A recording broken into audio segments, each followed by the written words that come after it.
भारतीय जनता पार्टीच्या संचालन समितीची बैठक आज या ठिकाणी पार पडलेली आहे। भारतीय जनता पार्टीचे अखिल भारतीय सहसंघटन मंत्री सन्माननीय शिवप्रकाशजी यांनी या बैठकीला मार्गदर्शन केले आहे। तसेच केंद्रीय मंत्री पियुष गोयलजी आणि राज्याचे कॅबिनेट मंत्री आशिष शेलारजी या बैठकीला उपस्थित होते।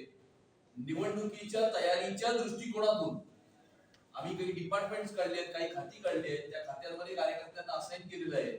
त्या संदर्भामध्ये ही बैठक होती आणि ज्या खात्यामध्ये ज्या ज्या कार्यकर्त्यांना असाइन केले आहेत ते यांना छोट्या छोट्या ग्रुप्स मध्ये या ठिकाणी बसणार असून येणाऱ्या पुढच्या 25 दिवसाचं निवडणुकीचं प्लॅनिंग या माध्यमातून होणार आहे। नगरपालिका आणि नगरपंचायतचा जवळपास निकाल समोर आला, त्यामध्ये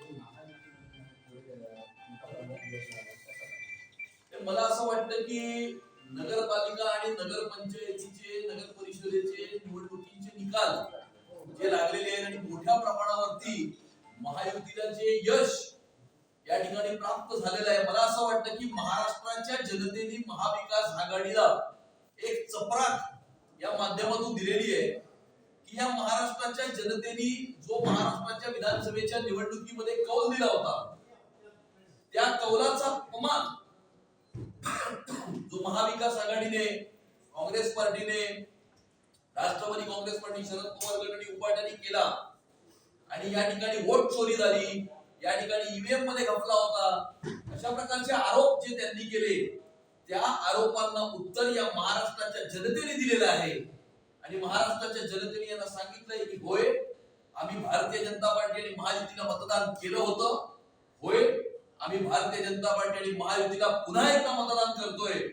आणि ज्या प्रकारे गेल्या 11 वर्षामधल्या 7.5 वर्षामध्ये महायुतीच्या सरकारने ज्या प्रकारे या महाराष्ट्रामध्ये विकास घडवून आणला, गेल्या 1 वर्षामध्ये ज्या प्रकारे सन्माननीय मुख्यमंत्री देवेंद्र फडणवीस साहेबांनी या महाराष्ट्राच्या विकासाची गाथा पुढे नेण्याचं काम ज्या प्रकारे केलं, या महाराष्ट्रामध्ये समाजामध्ये उभ्या असलेल्या शेवटच्या माणसाची सेवा ज्या प्रकारे हे महायुतीचं सरकार करत आहे, महायुतीच्या कामांनी आणि सन्माननीय मुख्यमंत्री देवेंद्र फडणवीस साहेबांनी ज्या कामांनी प्रभावित होऊन महाराष्ट्राच्या जनतेने पुन्हा एकदा आपला कौल हा महायुतीच्या बाजूने दिलेला आहे आणि विरोधकांना एक चपराक या निवडणुकीच्या निकालाच्या माध्यमातून दिलेली।